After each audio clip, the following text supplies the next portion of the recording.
નમસ્કાર દોસ્તો, ભગવાન બુદ્ધે ધમ્મપદમાં કહેલું છે કે જે બીજાનું ભલું કરે છે તેનું ભલું ખુદ ભગવાન કરે છે. આપણો પરોપકારનો સ્વભાવ હશે, બીજાનું ભલું કરવાનો સ્વભાવ હશે તો આપોઆપ આપણું ભલું થવાનું જ છે. એટલે એના માટે ઈશ્વરને ખુદ આવવું પડે છે. સંતો, મહંતોએ અને ઋષિઓએ હંમેશા બીજાના ભલા માટે કામ કરેલા છે. બીજાનું સારું થાય એટલા માટે પોતે દુઃખ વેઠેલા છે અને તેથી એનું ભલું કરવા માટે હંમેશા ભગવાન આવેલા જ છે અને એમનું કામ પણ કરેલું છે. સંતો અને ઋષિઓની જે પ્રવૃત્તિ કે પ્રકૃતિ હતી એ હંમેશા બીજાનું ભલું કરવા માટેની જ હતી અને હંમેશા બીજાનું ભલું કરવા જ રોકાયેલા હતા.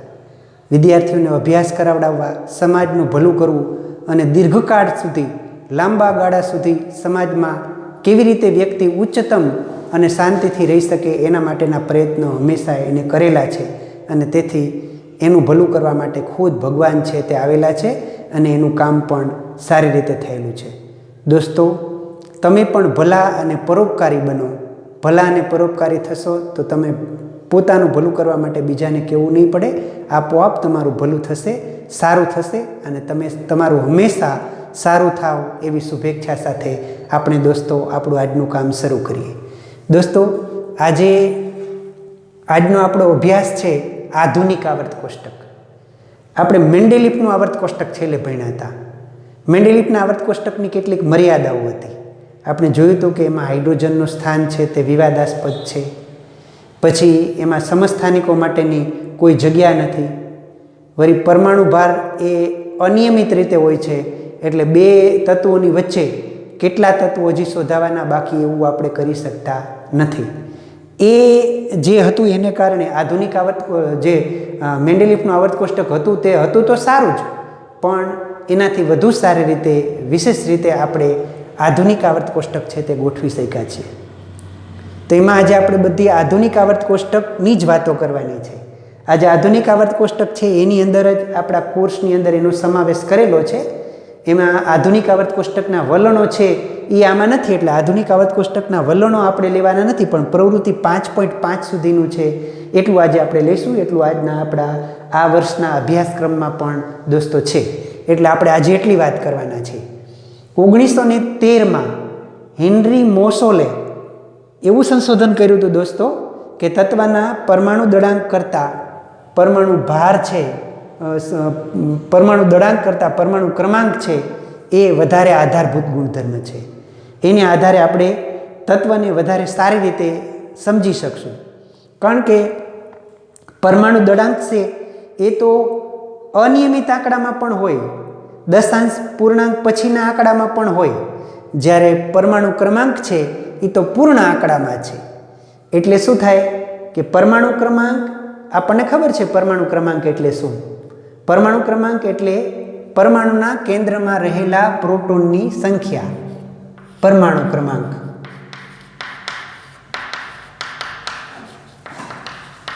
એટલે પરમાણુના કેન્દ્રમાં રહેલા પ્રોટોનની સંખ્યા, એને તત્વનો પરમાણુ ક્રમાંક કહેવાય. અને પરમાણુ ક્રમાંક રહ્યો ને એ નિશ્ચિત આંકડો જ હોય, પૂર્ણ આંકડો જ હોય. અને પરમાણુ ક્રમાંક એક તત્વ પછી બીજા તત્વમાં તમે જાઓ તો તરત જ એ પૂર્ણ આંકડાથી જ વધે. 1, 2, 3, 4, 5 એમ જ પરમાણુ ક્રમાંક હોય. એવા 20 પરમાણુ ક્રમાંક સુધીના તત્વ તમે જાણો જ છો. ત્યાર પછી 21 થી 30 સુધીના પણ scandium, titanium, vanadium, chromium, manganese, iron, cobalt, nickel, copper, zinc સુધી દોસ્તો તમને ખબર છે, બરાબર? તો આપણે 1 થી 20 સુધીના તત્વ છે એને પરમાણુ ક્રમાંક પ્રમાણે આપણે ગોઠવાય હતા, એ બધું આપણને ધ્યાનમાં છે. આપણને ખબર છે કે પરમાણુ ક્રમાંક એ પૂર્ણ આંકડામાં હોય છે. વળી શું છે? પરમાણુના કેન્દ્રમાં રહેલા પ્રોટોનની સંખ્યા, એટલે પરમાણુમાં જેટલા પ્રોટોન હોય ને એટલા ને એટલા ઇલેક્ટ્રોન હોય. કારણ કે પરમાણુ શું છે? વીજભારની દ્રષ્ટિએ તટસ્થ છે. પ્રોટોન ઉપર ધન વીજભાર છે, ઇલેક્ટ્રોન ઉપર ઋણ વીજભાર છે. પરમાણુ વીજભારની દ્રષ્ટિએ તટસ્થ હોય તો જેટલા ધન વીજભાર હોય એટલા જ ઋણ વીજભાર હોવા જોઈએ. તો આપણે દાખલા તરીકે ઓક્સિજનની વાત કરતા હોય તો ઓક્સિજનનો પરમાણુ ક્રમાંક 8 છે. એનો મતલબ એવો થયો કે ઓક્સિજનના કેન્દ્રમાં 8 પ્રોટોન છે અને એની બહારની કક્ષામાં 8 ઇલેક્ટ્રોન છે. એટલે આ ઓક્સિજન પરમાણુ રહ્યો એ પરમાણુ વીજભારની દ્રષ્ટિએ તટસ્થ છે, પણ એની અંદર ન્યુટ્રોન જુદા જુદા હોઈ શકે. અને તમને ખબર છે કે પરમાણુ દળાંક એટલે શું છે? A બરાબર P પ્લસ N. આ ન્યુટ્રોનની સંખ્યા છે ને તે જુદી જુદી હોઈ શકે, અને એટલા માટે પરમાણુ દળાંક આંકડો રહ્યો એના કરતાં પરમાણુ ક્રમાંક છે એ વધારે સરળ છે, અને એ દરેક પરમાણુની અંદર એક અંકથી જ વધે છે. એટલે આધુનિક આવર્ત કોષ્ટકની અંદર આ જે મેન્ડેલિફનું આવર્ત કોષ્ટક છે એમાં આધુનિક આવર્ત કોષ્ટકમાં ફર્ક શું કર્યો કે મેન્ડેલિફનું આવર્ત કોષ્ટક રહ્યું એ પરમાણુ દળાંકના આધારે ગોઠવાયેલું હતું. મેન્ડેલિફના આવર્ત કોષ્ટક પ્રમાણેનો આવર્ત નિયમ એવો હતો કે તત્વનો પરમાણુ દળાંક તત્વના ગુણધર્મ તેના પરમાણુ દળાંકના આવર્તનીય વિધેયો છે. એના બદલે આધુનિક આવર્ત નિયમ આપણને એવું કહે છે, આધુનિક આવર્ત નિયમ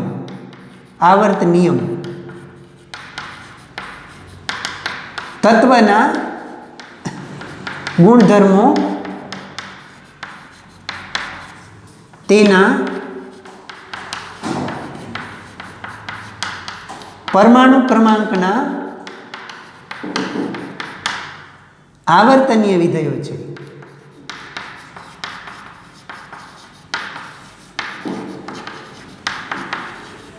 એટલે કે તત્વના ગુણધર્મો પરમાણુ ક્રમાંક ઉપર આધાર રાખે છે.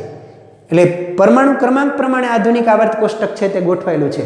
અને પરમાણુ ક્રમાંક પ્રમાણે દોસ્તો આધુનિક આવર્ત કોષ્ટક ગોઠવાયેલું ને તો એને કારણે જે મેન્ડેલિફનું આવર્ત કોષ્ટક હતું એ આવર્ત કોષ્ટકની અંદર જે સમસ્યાઓ હતી એ ત્રણ સમસ્યા, મૂળભૂત સમસ્યા એટલે હાઇડ્રોજનનું સ્થાન, પછી સમસ્થાનિકો માટેનું સ્થાન અને પરમાણુ દળાંકની અનિયમિતતા, એ બધી જે વાત હતી ને એ બધાનું સમાધાન જો તમે આવા આધુનિક આવર્ત કોષ્ટકને પરમાણુ ક્રમાંક પ્રમાણે ગોઠવો તો થાય.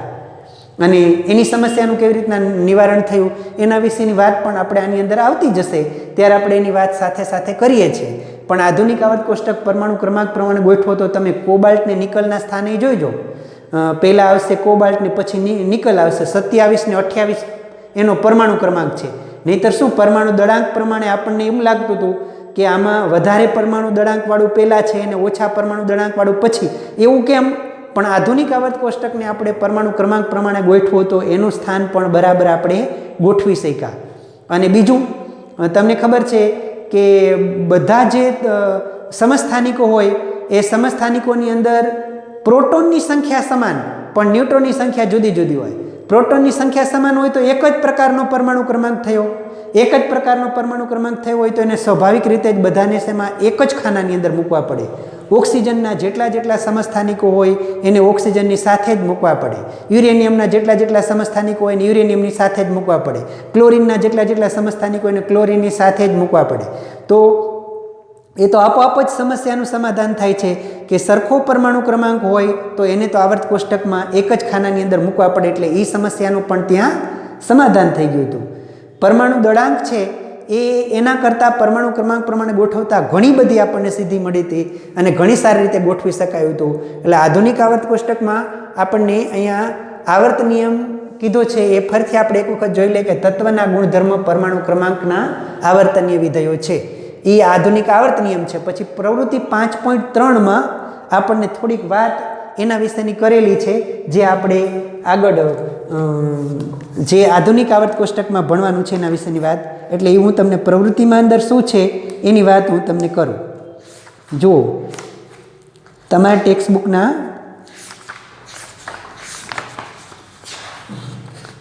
પાના નંબર 5.3 પ્રવૃત્તિ રહી એ તમારી ટેક્સ્ટબુકના પાના નંબર 85 ઉપર છે.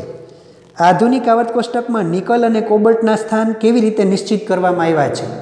નિકલ અને કોબાલ્ટ, નિકલ અને કોબાલ્ટ તમે જુઓ, તમે scandium, titanium, vanadium, chromium, manganese, iron, cobalt, nickel આમ આવશે. કોબાલ્ટ પહેલાં શું આવશે? કોબાલ્ટ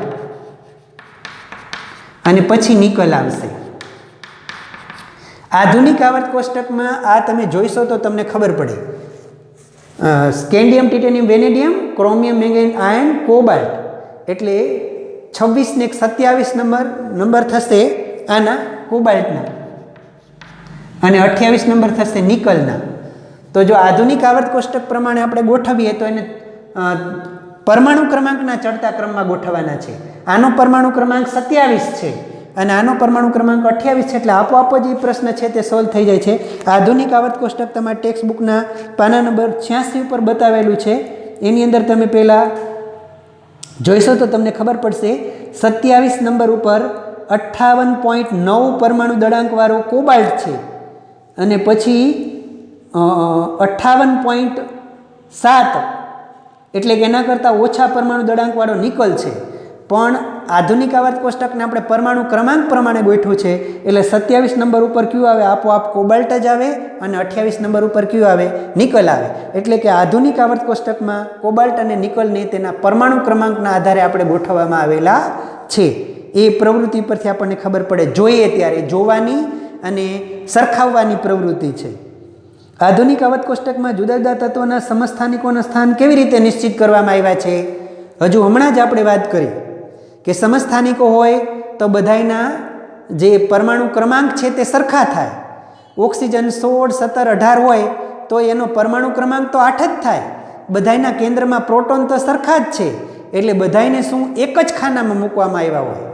એટલે સરખા પરમાણુ ક્રમાંકને કારણે આધુનિક આવર્ત કોષ્ટકમાં દરેક સમસ્થાનિકોને એક જ ખાનાની અંદર મૂકવામાં આવ્યા છે, કારણ કે આધુનિક આવર્ત કોષ્ટક પરમાણુ ક્રમાંક પ્રમાણે ગોઠવાયેલું છે માટે. પછી શું 1.5 પરમાણુ ક્રમાંક ધરાવતા તત્વને 1.5 પરમાણુ ક્રમાંક 1.5 પરમાણુ ક્રમાંક ધરાવતા તત્વને હાઇડ્રોજન અને હિલિયમની વચ્ચે મૂકી શકાય? હાઇડ્રોજન અને હિલિયમ, હાઇડ્રોજનનો પરમાણુ ક્રમાંક 1 છે, હિલિયમનો 2 છે, તો આ 1.5 વાળું આવે એમ આપણને શરૂઆતમાં થાય. પણ દોસ્તો 1.5 એ અપૂર્ણાંક છે. પરમાણુ ક્રમાંક હંમેશા પૂર્ણાંકમાં જ હોય. એટલે 1.5 પરમાણુ ક્રમાંક વાળું કોઈ તત્વ નહીં હોય. એટલે 1.5 પરમાણુ ક્રમાંક વાળું તત્વ સંભવે જ નહીં, કારણ કે પરમાણુ ક્રમાંક હંમેશા પૂર્ણ આંકડામાં હોય. એક તત્વમાંથી બીજા તત્વમાં જતા એ એક આંકથી જ વધે. એટલે આવા અપૂર્ણાંકવાળા કોઈ તત્વ હોય નહીં. તેથી 1.5 પરમાણુ ક્રમાંક વાળું તત્વ કોઈ હશે જ નહીં, અને હોય તો પણ તેને આપણે હાઇડ્રોજન અને હિલિયમ વચ્ચે પરમાણુ ક્રમાંક પ્રમાણે ગોઠવીએ નહીં. એટલે દોસ્તો એ વાત આપણે ખાસ ધ્યાનમાં રાખવાની છે કે 1.5 પરમાણુ ક્રમાંક વાળું તત્વ ન હોય. દળાંક હોઈ શકે પણ પરમાણુ ક્રમાંક આવો અપૂર્ણાંકમાં હોઈ શકે નહીં. એટલે 1.5 પરમાણુ ક્રમાંક વાળું કોઈ તત્વ આપણે આ બેયની વચ્ચે ગોઠવવાનું રહેતું નથી. બરાબર છે દોસ્તો? તો એ વાત તમને ધ્યાનમાં આવી હશે. એટલે આપણે પ્રવૃત્તિ છે તે 5.3ની વાત કરી. આધુનિક આવર્ત કોષ્ટક છે ને, એ આધુનિક આવર્ત કોષ્ટકમાં તત્વોનું સ્થાન તમે જોશો તો તમને ખબર પડશે. આ આધુનિક આવર્ત કોષ્ટક રહ્યું, એ આધુનિક આવર્ત કોષ્ટક પરમાણુ ક્રમાંક પ્રમાણે 1 થી લઈને તે બધા 118 તત્વ છે. એ 118 તત્વો આપણે પરમાણુ ક્રમાંક પ્રમાણેની અંદર ગોઠવી દીધેલા છે. તો આધુનિક આવર્ત કોષ્ટકની આવી આમ સરખા ગુણધર્મ પણ ધ્યાનમાં રાખ્યા, ચડતો પરમાણુ ક્રમાંક પણ ધ્યાનમાં રાખ્યો. આમ એક ખાનામાંથી બીજા ખાનામાં જાઓ, આમને લાઈનમાં હેલા જાઓ. આડી લાઈનો છે આવર્ત કોષ્ટકની અંદર, એ આડી લાઈનને આવર્તો કહેવાય. આવી આવર્તો આધુનિક આવર્ત કોષ્ટકની અંદર 1, 2, 3, 4, 5, 6 અને 7 છે. કેટલી? 7 આવર્ત અને 18 સમૂહ. આમ ખાના, ઊભા જે સ્તંભ છે આવર્ત કોષ્ટકની અંદર એને સમૂહ કહેવાય. એવા કેટલા છે? 18. અને આડી જે બધી લાઈનો છે એ બધી લાઈનોને કેવી કહેવાય? આવર્ત.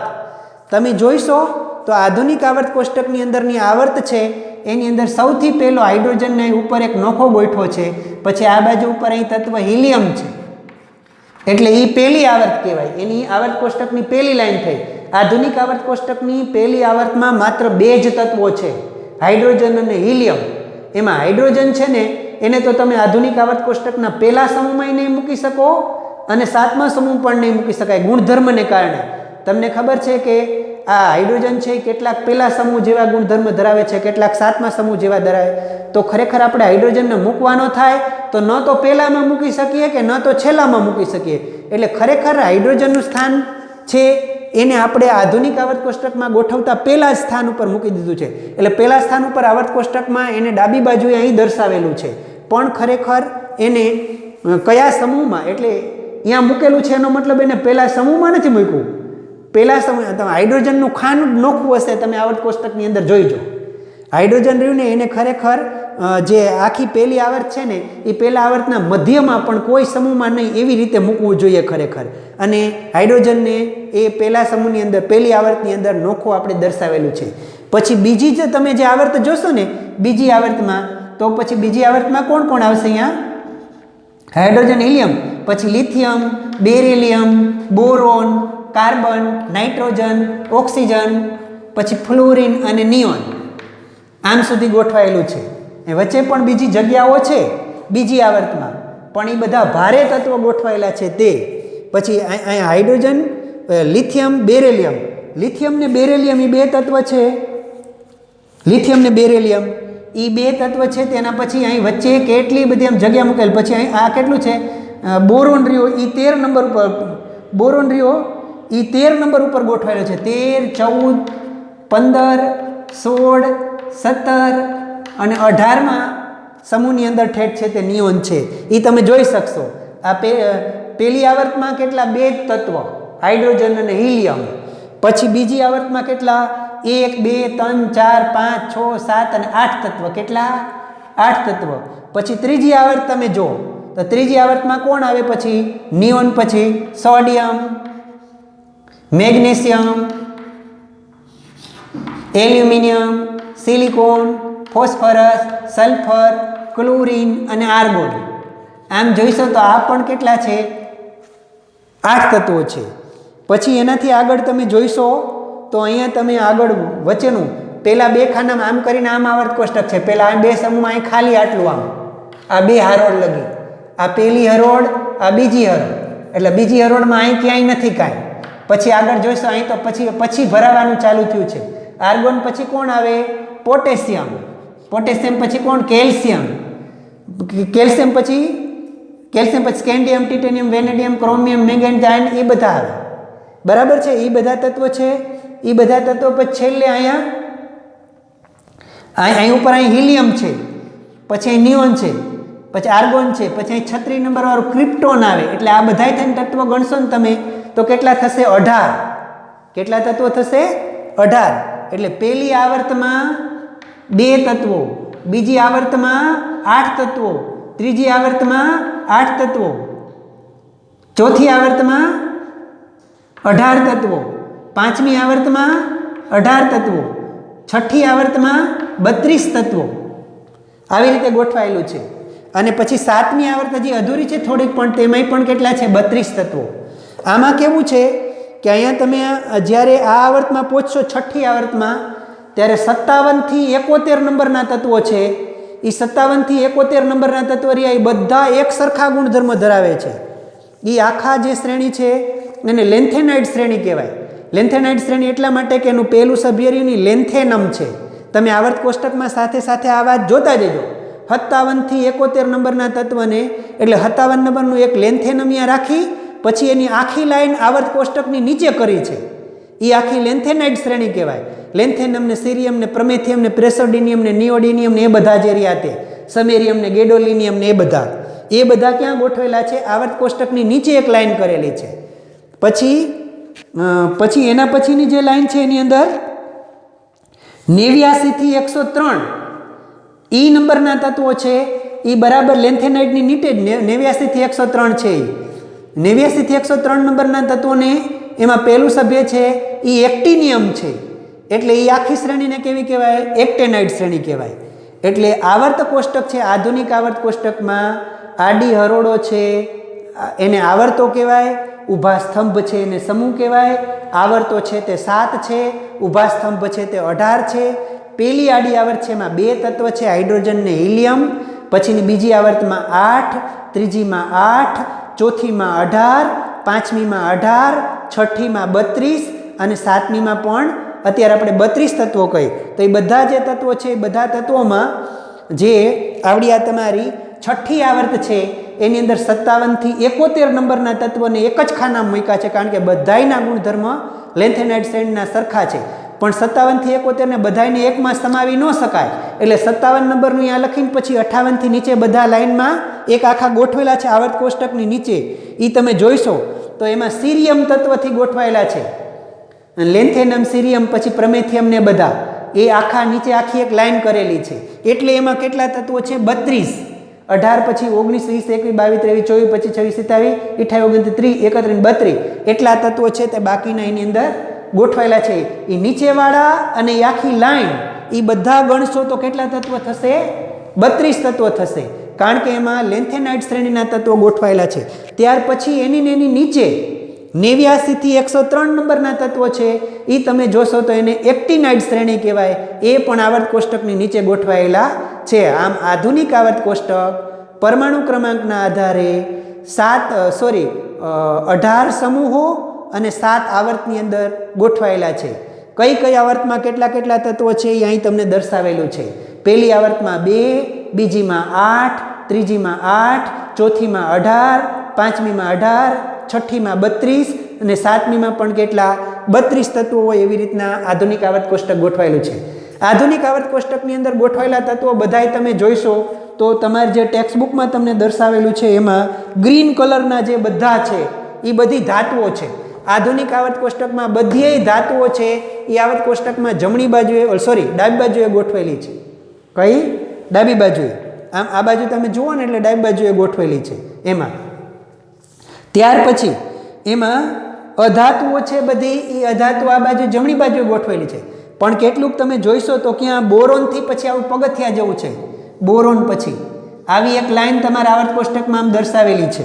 અહીંયા છે કેવું લખ્યું છે? બોરોન, સિલિકોન, આર્સેનિક એ બધા. જો અહીંયા ઘાટી લાઈનમાં કોણ કોણ? બોરોન, સિલિકોન, આર્સેનિક આ બધા જે તત્વો છે. આર્સેનિક પછી ટેલિરિયમ, ટીઈ આ બધા જે તત્વો રહ્યા ઝિગઝેગ લાઈનથી દર્શાવેલા એ અર્ધ ધાતુ છે. એને મધ્યમાં ગોઠવેલા છે. એટલે આવર્ત કોષ્ટકમાં બધી ધાતુ છે તે ડાબી બાજુએ, અધાતુ બધી જમણી બાજુએ અને અર્ધ ધાતુ છે આવી ઝિગઝેગ લાઈન વચ્ચે વડે અહીંયા નીચે છે તે દર્શાવેલી છે આવી રીતે. આ જે ઝિગઝેગ લાઈન ઉપર છે એટલી જ અર્ધ ધાતુ છે. અર્ધ ધાતુ એટલે એની અંદર ધાતુના પણ ગુણધર્મ હોય અને અધાતુના ગુણધર્મ પણ હોય. પણ એમાં થોડાક ઈ કલરની અંદર લાલ કલરમાં તમને જર્મેનિયમ ને એન્ટીમની ને એ બધા દર્શાવેલા છે. પણ એ જર્મેનિયમ ને એન્ટીમની રહ્યા ને એની અંદર તો ધાતુ તત્વના ગુણધર્મ વધારે છે અધાતુ કરતાં. એટલે ખરેખર તમારે અર્ધ ધાતુ જે જોયું હોય તો બોરોન, સિલિકોન, આર્સેનિક અને ટેલિરિયમ એ બધા જે તત્વ રહ્યા એ તત્વ કેવા છે? એવા ગુણધર્મ ધરાવતા એવા છે. આધુનિક આવર્ત કોષ્ટકનું ટૂંકું વર્ણન તમારે કરવાનું હોય ને તો એમ કરવાનું કે હેનરી મોસોલે પરમાણુ ક્રમાંકને વધારે આધારભૂત ગુણધર્મ ગણાવ્યા પછી આધુનિક આવર્ત કોષ્ટકને પરમાણુ ક્રમાંકના ચડતા ક્રમમાં ગોઠવવામાં આવેલું છે. આ પ્રમાણે આધુનિક આવર્ત કોષ્ટકની અંદર 7 આવર્તો અને 18 સમૂહો છે. એના પહેલા સમૂહની અંદર 2 તત્વો, બીજામાં 8, ત્રીજામાં 8, પછી ચોથામાં 18, પાંચમામાં 18, છઠ્ઠામાં 32 ને સાતમી આવર્તની અંદર પણ 32 તત્વો છે તે ગોઠવાયેલા છે. અને એમાં લેન્થેનાઇડ અને એક્ટિનાઇડ શ્રેણી 57 થી 71 નંબરના તત્વો અને 89 થી 103 નંબરના તત્વો એ બધા એક જ ખાનામાં છે. પણ એના બેના એક તત્વ ત્યાં મૂકી બાકીના તત્વને આવર્ત કોષ્ટકની નીચે 2 લાઈન કરીને દર્શાવેલા છે. એટલે આધુનિક આવર્ત કોષ્ટક કેવું છે એને તમને ખ્યાલ આવે. એમાં ડાબી બાજુએ બધાય છે તે ધાતુ તત્વ છે, જમણી બાજુ બધા અધાતુ તત્વ છે અને વચ્ચે કેવા દર્શાવેલા છે? બધા અર્ધ ધાતુઓ હોય એવી પ્રકારે ગોઠવાયેલા છે. એટલે 3 એમાં ધાતુ, અધાતુ અને અર્ધ ધાતુઓ એવી રીતે 3ને આપણે ગોઠવેલા છે. એ તમને આધુનિક આવર્ત કોષ્ટકનું ટૂંકું વર્ણન કરો એમ પૂછાય ને તો એટલું એની અંદર લખવું પડે તમારે. હવે જુઓ થોડુંક એના પછીની એક પ્રવૃત્તિ છે આવર્તમાં ઇલેક્ટ્રોન રચના. આવર્તમાં ઇલેક્ટ્રોન રચના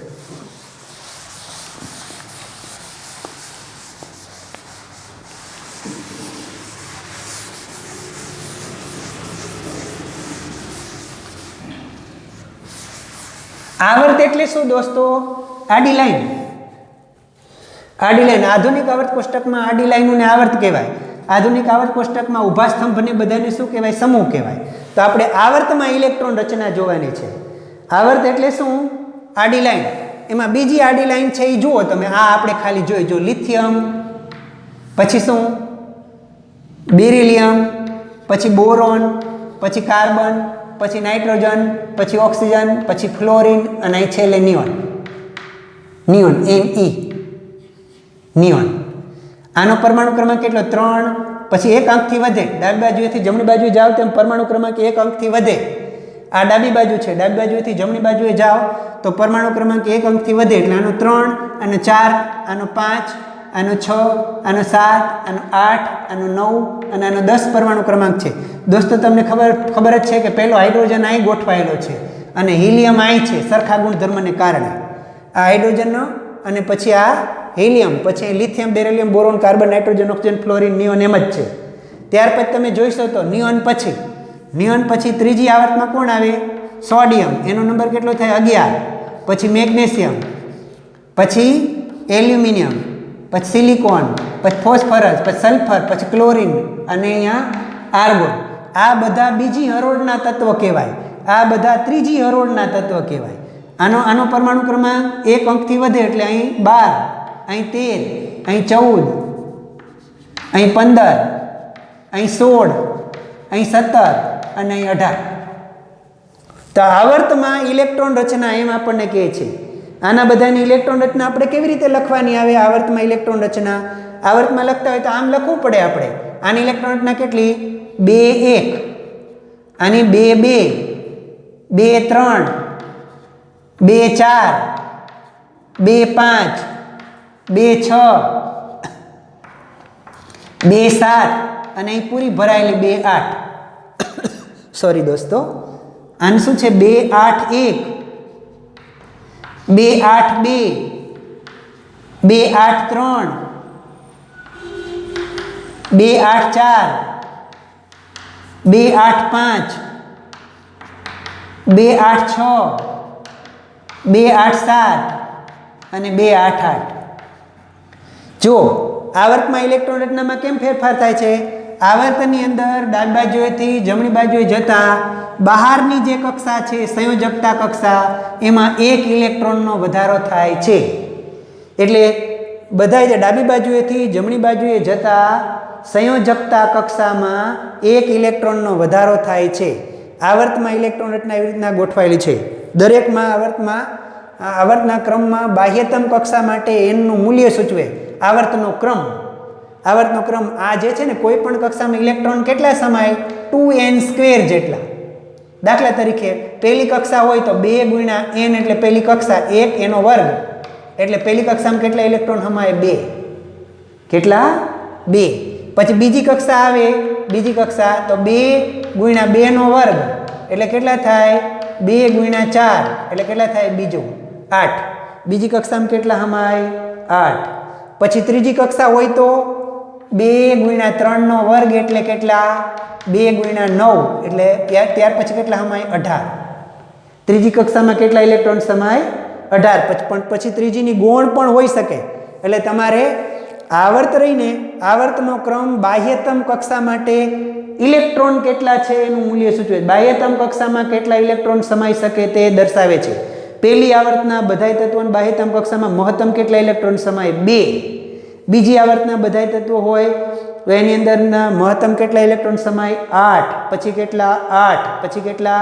18. પછી કેટલા? 18. પછી કેટલા? 32 અને પછી 32. એવી રીતના ઇલેક્ટ્રોન છે તે સમાતા હોય.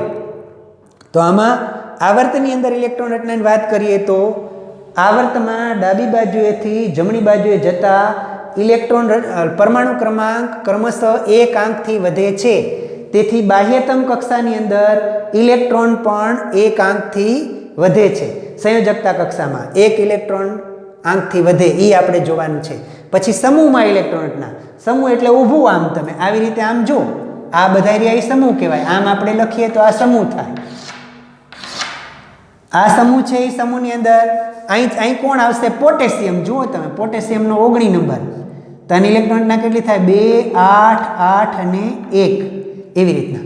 હવે આ બધાયના તમે એક જ સમૂહમાં ઉપરથી નીચે આવતા, સમૂહમાં ઉપરથી નીચે આવવાનું, આવર્તમાં ડાબેથી જમણી બાજુ જવાનું. આમ પણ ક્યારેક પૂછે આપણને કે નીચેથી ઉપર જાઓ, ઉપરથી નીચે આવો. તો જુઓ, આ બધાયની સંયોજકતા કક્ષામાં ઇલેક્ટ્રોન છે ને એ એક જ છે. એક જ સમૂહમાં ઉપરથી નીચે ઉતરતા સંયોજકતા કક્ષામાં ઇલેક્ટ્રોન સમાન રહે છે. એટલે પહેલો સમૂહ હોય તો પહેલા સમૂહના બધાયની બહારની કક્ષામાં એક એક ઇલેક્ટ્રોન જ હોય. બીજો સમૂહ હોય તો બધાયની બહારની કક્ષામાં બે બે ઇલેક્ટ્રોન જ હોય. ત્રીજો સમૂહ હોય તો બધાયની બહારની કક્ષામાં ત્રણ ત્રણ ઇલેક્ટ્રોન જ હોય. ચોથો સમૂહ હોય તો બધાયની બહારની કક્ષામાં ચાર ચાર ઇલેક્ટ્રોન જ હોય. બરાબર? એવી રીતના દરેક સમૂહ છે એનું સ્થાન એની બાહ્યતમ કક્ષામાં રહેલા ઇલેક્ટ્રોન દર્શાવે. અહીં બાહ્ય કક્ષામાં કેટલા ઇલેક્ટ્રોન લખ્યા છે એના ઉપરથી એના સમૂહનું સ્થાન આપણને ખબર પડે. એટલે એક જ સમૂહમાં ઉપરથી નીચે ઉતરતા સંયોજકતા કક્ષાના ઇલેક્ટ્રોનમાં કોઈ ફરક પડતો નથી. એક જ સમૂહમાં ઉપરથી નીચે ઉતરતા સંયોજકતા કક્ષામાં ઇલેક્ટ્રોન કેવા હોય છે? સમાન હોય છે. દરેક સંયોજકતા કક્ષામાં સમાન ઇલેક્ટ્રોન, એટલે પહેલો સમૂહ હોય તો 1, બીજો સમૂહ હોય તો 2, ત્રીજો હોય તો 3, ચોથો હોય તો 4, પાંચમો હોય તો 5, છઠ્ઠો હોય તો 6, સાતમો હોય તો 7 ઇલેક્ટ્રોન, એવી રીતે. અને આઠમો હોય તો 8 પણ હોય. બાહ્ય કક્ષામાં કેટલા? સરખા ઇલેક્ટ્રોન જ હોય. એટલે એક સમૂહના દરેક તત્વમાં બાહ્યતમ કક્ષામાં સરખા ઇલેક્ટ્રોન હોય, તેથી એક જ સમૂહના બધાય તત્વરિયા અને એના ગુણધર્મો પણ સરખા હોય. કારણ કે તત્વના ગુણધર્મ હંમેશા બાહ્યતમ કક્ષામાં રહેલા ઇલેક્ટ્રોનની સંખ્યા ઉપર આધાર રાખે, અને એટલા માટે બાહ્યતમ કક્ષામાં રહેલા બધાય તત્વના ગુણધર્મ પણ સરખા હોય. તો દોસ્તો, અત્યારે તો ખાલી આપણે સમૂહમાં અને આવર્તમાં ઇલેક્ટ્રોન રચના કેવી છે ને એના વિશેની જ વાત કરવાની હતી. સમૂહમાં આવર્તમાં ઇલેક્ટ્રોન રચના કેવી છે? આવર્તમાં ડાબેથી જમણી બાજુ જતા પરમાણુ ક્રમાંક ક્રમશઃ એક આંકથી વધે છે, તેથી બાહ્યતમ કક્ષામાં એક એક ઇલેક્ટ્રોનનો વધારો થાય છે. સમૂહમાં ઉપરથી નીચેની તરફ ઉતરતા બાહ્યતમ કક્ષામાં સંયોજકતા કક્ષાના ઇલેક્ટ્રોનમાં કોઈ ફેરફાર થતો નથી, સમાન જ ઇલેક્ટ્રોન હોય છે, પણ સંયોજકતા કક્ષા વધે છે. જો આને છે ને હાઇડ્રોજન હોય તો આને એક જ કક્ષા છે. હાઇડ્રોજન ફરતે આમ કેવો? આ એક જ કક્ષા. પછી અહીં બીજે આવશો ને તો 2 અને 1, પહેલી કક્ષામાં 2 અને બીજી કક્ષામાં, એટલે અહીં 2 કક્ષા થશે. અહીં આવશો તમે એટલે કેટલી? 3 કક્ષા થશે. પછી અહીં આવશો એટલે કેટલી? 4 કક્ષા થશે. આમ કક્ષાઓ વધતી જશે. એક જ સમૂહમાં ઉપરથી નીચે આવતા કક્ષાઓ વધે છે, પણ બાહ્યતમ કક્ષામાં રહેલા ઇલેક્ટ્રોન કેવા હોય છે? સમાન હોય છે. છેલ્લી કક્ષામાં દરેકમાં કેટલા ઇલેક્ટ્રોન હોય? પહેલો સમૂહ હોય તો 1 1 1, બીજો સમૂહ હોય તો 2 2 2, ત્રીજો સમૂહ હોય તો 3 3 3, એવી રીતે. સમજાયું? તો આ જે વાત હતી એ વાત આપણે સમૂહ અને આવર્તમાં ઇલેક્ટ્રોન રચના કેવી છે એના વિશેની વાત છે તે આપણે કરી. હવે આપણે જોઈએ પ્રવૃત્તિ 5.4. પ્રવૃત્તિ 5.4 આપણે થઈ ગઈ આની અંદર, એમ કહો તો ચાલે. પ્રવૃત્તિ 5.4માં આપણને શું કીધું? જો આધુનિક આવર્ત કોષ્ટકમાં સમૂહ 1 જુઓ, એમાં રહેલા તત્વોના નામ આપો. પહેલો સમૂહ જોઈશો તો તમને ખબર પડશે. ઉપર સૌથી હાઇડ્રોજન છે, પણ એને ધાતુ ન ગણો તો પછી એના પછી કોણ આવે? લિથિયમ, સોડિયમ, પોટેશિયમ, રિબડિયમ, સીઝિયમ ને ફ્રાન્સિયમ. આ બધા ક્યાં છે? પહેલા સમૂહના તત્વો. એમ કીધું તમને કે આવર્ત કોષ્ટકમાં સમૂહ 1 જુઓ અને તેમાં રહેલા તત્વોના નામ આપો. પેલો કોણ છે? Lithium, sodium, potassium, rubidium, caesium ને ફ્રાન્સિયમ, એવા તત્વના નામ છે. સમૂહ 1માં પ્રથમ 3 તત્વો આર્યા, લિથિયમ, સોડિયમ ને પોટેશિયમ. એમ કીધું કે એની ઇલેક્ટ્રોન રચના લખો. લિથિયમની 2 1, સોડિયમની 2 8 1 અને 2 8 8 1, એવી ઇલેક્ટ્રોન રચના આપણે લખી. એમની ઇલેક્ટ્રોન રચનામાં તમને શું સમાનતા જોવા મળે છે? સમાનતા એવી જોવા મળે છે કે બધાની અંદર ઇલેક્ટ્રોન સંખ્યા કેવી છે? સરખી છે. બાહ્યતમ કક્ષામાં રહેલા ઇલેક્ટ્રોન સંખ્યા સરખી છે. આ ત્રણેય તત્વોમાં કેટલા સંયોજકતા ઇલેક્ટ્રોન હાજર છે? પહેલો સમૂહ છે એટલે માટે બધાયમાં કેવા છે? 1 1 અને 1. પછી પ્રવૃત્તિ 5.5 જુઓ. 5.4 પછી એ આવર્ત માટેની છે દોસ્તો. એ પણ આપણે લખી જ છે અહીંયા. જો તમે આધુનિક આવર્ત કોષ્ટકને એટલે કોષ્ટક 5.6 ને જોઈશો તો ખ્યાલમાં આવશે કે આ પ્રવૃત્તિ 5.5 છે ને એની હું તમને વાત કરું છું. તમારે આવી રીતના જોઈને નક્કી કરવાનું છે આવર્ત કોષ્ટકમાં. મારું ખાલી સાંભળીને નહીં, સાથે સાથે આવર્ત કોષ્ટક લઈને બેસવાનું છે. હું તમને એક સરસ મજાનું આવર્ત કોષ્ટક છે ને આધુનિક આવર્ત કોષ્ટક, એ તમને મોકલીશ. તમે આધુનિક આવર્ત કોષ્ટક છે એ તમે જોઈજો એટલે તમને ખ્યાલમાં પણ આવશે. આધુનિક આવર્ત કોષ્ટકની જે આડી લાઈન છે એ આડી લાઈનમાં તમને ખ્યાલ આવશે કે lithium, beryllium, boron, carbon, nitrogen, oxygen, fluorine, આ નિયોન, આ કેટલી બીજી આવર્તના તત્વો છે જો એમાં લખ્યું છે. એમની ઇલેક્ટ્રોન રચના લખો. આ લખી બીજી આવર્તના તત્વો 2 1 2 2 2 3 2 4 2 5 2 6 2 7 ને 2 8. શું આ તત્વોમાં તત્વો પણ સમાન સંખ્યાના ઇલેક્ટ્રોન સંખ્યા ધરાવે છે? બધામાં સમાન સંખ્યાની ઇલેક્ટ્રોન સંખ્યા છે? નથી. ડાબી બાજુએથી જમણી બાજુએ જતા સંયોજકતા કક્ષામાં એક ઇલેક્ટ્રોનનો વધારો થાય છે. ડાબી બાજુએથી જેમ જેમ તમે જમણી બાજુએ હાલો તેમ સંયોજકતા કક્ષામાં એક ઇલેક્ટ્રોનનો વધારો થાય. શું તેઓ સમાન કક્ષાની કક્ષા ધરાવે છે? સમાન સંખ્યાની. આ બીજું આવર્ત છે તો બીજા આવર્તમાં બધાયને કક્ષા કેટલી છે? આને 2 કક્ષા છે, આને 2 કક્ષા છે, આને 2 છે, આને 2 છે, આને 2 છે, આને 2 છે, આને 2 છે, આને 2 છે. તો આપણે એમ હા પાડશું કે એક જ આવર્તમાં રહેલા બધાય તત્વોને કક્ષા સમાન હોય. કક્ષા એટલે શું? કેન્દ્રથી ઇલેક્ટ્રોન જ્યાં આવેલા હોય તે. બીજા આવર્તના રહ્યા ને એને બધાને 1 અને 2 જ કક્ષા હોય. બીજા આવર્તમાં રહેલા બધાય જે તત્વો છે એને કેટલી કક્ષા હોય? 2 જ કક્ષા હોય. ત્રીજા આવર્ત હશે તો બધામાં જો આ 3, આને 3, આને 3, આને 3, આને 3, આ બધા 3 કક્ષા. ચોથા આવર્તમાં હોય તો બધાને 4 4 4 4 4 કક્ષા આવે. 2 8 8 1 એટલે પહેલી કક્ષામાં 2, પછી બીજામાં 8, પછી વળી 8 અને પછી વળી 1, એવી રીતે. એટલે એને કેટલી કક્ષા આવે? 4 ચોથી આવર્તમાં. તો એક જ આવર્તમાં રહેલા બધાય તત્વોને કક્ષાઓ સરખી હોય પણ બાહ્યતમ કક્ષામાં ઇલેક્ટ્રોનની સંખ્યા સરખી હોય નહીં. ડાબી બાજુએથી જમણી બાજુએ જેમ જેમ જાઓ તેમ સંયોજકતા કક્ષામાં એક ઇલેક્ટ્રોનનો વધારો થાય અને એને કારણે કેટલાક દોસ્તો એના ગુણધર્મની અંદર પણ ફેરફારો આવે. પણ આપણે આધુનિક આવર્ત કોષ્ટકમાં જે આવર્ત અને સમૂહમાં ઇલેક્ટ્રોન રચના જે જોવાની હતી 5.4 ને 5.5 એની અંદર અહીં સુધીનું આપણે આધુનિક આવર્ત કોષ્ટકમાં પૂછાવાનું છે દોસ્તો. એટલે અત્યારે આપણે આધુનિક આવર્ત કોષ્ટકની અંદર આટલું રાખીએ. હું તમને પ્રશ્ન દઉં એટલા પ્રશ્ન તમારે લખવાના આજે. બરાબર છે? પ્રશ્ન પહેલો એની અંદર બોલ છું, લખજો તમે કે ટૂંક નોંધ લખો આધુનિક આવર્ત કોષ્ટક. તો આધુનિક આવર્ત કોષ્ટકને પરમાણુ ક્રમાંકથી ગોઠવું, કેટલા સમૂહ છે, કેટલી આવર્ત છે, એ બધું તમારે એની અંદર વર્ણન કરવાનું છે. એમાં ધાતુઓને કઈ બાજુ ગોઠવી છે, અધાતુઓને કઈ બાજુ ગોઠવી છે, અર્ધધાતુ ક્યાં છે, 2 ખાના 2 લાઈનો નીચે રહી તે શેની છે, એવું બધું વર્ણન આધુનિક આવર્ત કોષ્ટકમાં આવે. એમાં 7 હરોળ છે અને 18 સમૂહો છે. એ બધું વર્ણન છે તે વર્ણન આધુનિક આવર્ત કોષ્ટકની અંદર તમારે કરવાનું. આધુનિક આવર્ત નિયમ એમાં જ લખી નાખવાનો. એટલે આધુનિક આવર્ત નિયમ લખવાનું બીજું હું તમને કહેતો નથી, પણ આધુનિક આવર્ત નિયમ કહે તો તમારે તેની સાથે ધ્યાનમાં રાખવાનું છે. મેન્ડેલિફનો આવર્ત નિયમ જુદો હતો. મેન્ડેલિફના આવર્ત નિયમમાં આપણે શું લખતા હતા? તત્વના ગુણધર્મ પરમાણુ દળાંકના આવર્તનીય વિધેયો છે.